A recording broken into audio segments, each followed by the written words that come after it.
You ask Tiger to solve. This deals with linear equations with one unknown. The final result is x equals 1 over 2. Let's solve it step by step. Simplify the expression. Expand the parentheses.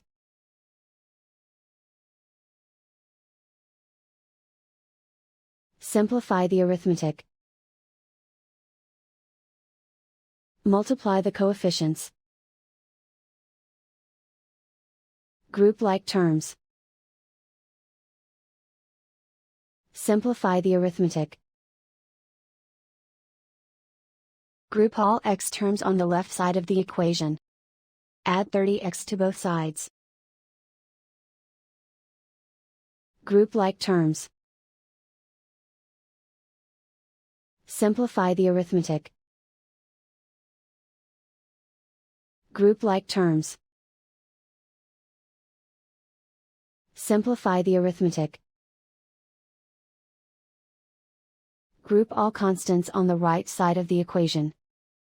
Subtract 2 from both sides. Simplify the arithmetic.